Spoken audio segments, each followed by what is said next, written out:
back. It is 8:35, and we're back with your spring forecast for the housing market. A lot of factors impacting things for buyers and sellers right now, from the Federal Reserve's decision on interest rates yesterday to the war with Iran. NBC's senior business correspondent Christine Romans watching all of it, here to break down all of it for us. Christine, always good to see you.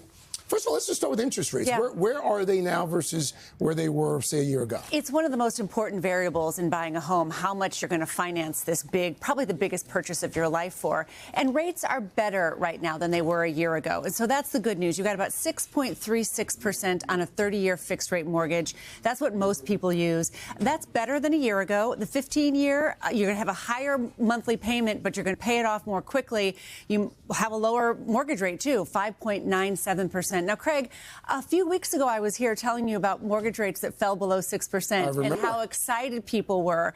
Things have changed. Yeah. That war in Iran has caused some concerns about inflation. The Fed penciling in only one more rate cut for later this year. So the National Association of Realtors is expecting an average of about a 6% mortgage rate this year. It'll be higher and maybe lower than that from time to time. Better than last year, not as good as what we were seeing a few weeks ago. What about home prices and what about supply? So home prices are still rising. And as you know, I mean, home prices have been nuts over the past few years. They've risen very, very quickly. Prices are up just a little bit versus last year. So that home price increases are cooling. There are fewer homes selling above the listing price. About 14% are selling above the listing price. It was more than 20% last year. What does that mean?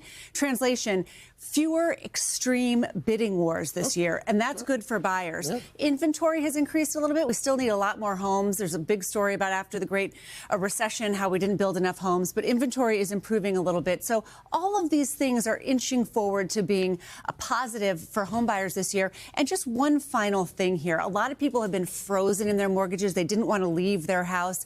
The National Association of Realtors tells us there are now more people with a 6% mortgage or higher as there are 3%. Oh, wow. So that means people have said, look, I have to move. I have to buy a house, and I'm not going to let the mortgage rate hold me back. So if you're thinking of buying or selling right now, is now the time to jump into the water? So for home buyers, those better rates than last year and less competition, that is a good combination for buyers. There's improved buying power. Zillow says people can afford a little bit more of a home this year than last year.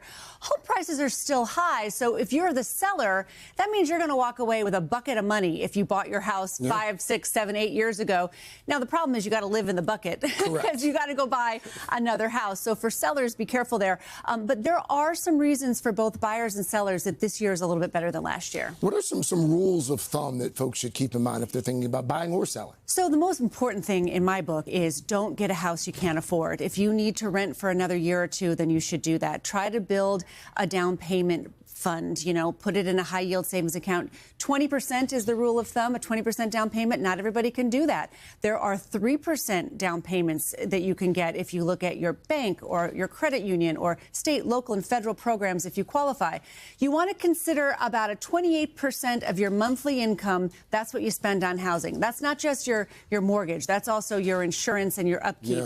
That 28% rule of thumb, people scream at me. They say in most zip codes, you can't do that. And I realize that. But just be aware that for financial flexibility, that's what you want to do there. And if you are flexible about where you can live, some of the best markets for buyers include Indianapolis, Atlanta, Charlotte. Great cities too, by the These way. are some of the places that are the best places to live and buy right now. But sometimes you're not flexible. You have to buy a house. Most people aren't. Because you have to live near grandma and grandpa for the free childcare, or you're, hint, hint. There are other things, there are other reasons. The schools, you move for a job. Sometimes just the mortgage rate or just the home price is not the driving factor in housing. Really quickly before I let you get out of here, ARMs, those adjustable rate mortgages, are they as popular as they used to be? They're getting more popular again, and the reason why is the feeling is eventually interest rates will start to come down. Got it. So in a declining interest rate environment, an ARM is an adjustable rate mortgage, which means you agree right now for a certain period of time to pay X% interest, but it will adjust with the market. Now, the risk is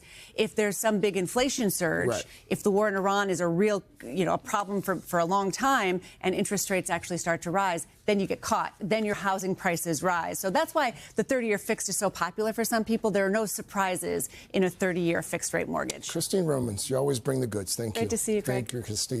Hey, thanks for watching. And don't forget, you can catch the Today Show every morning on NBC or take Today when you're on the go. Just follow the Today podcast on Apple Podcasts, Spotify, or wherever you listen.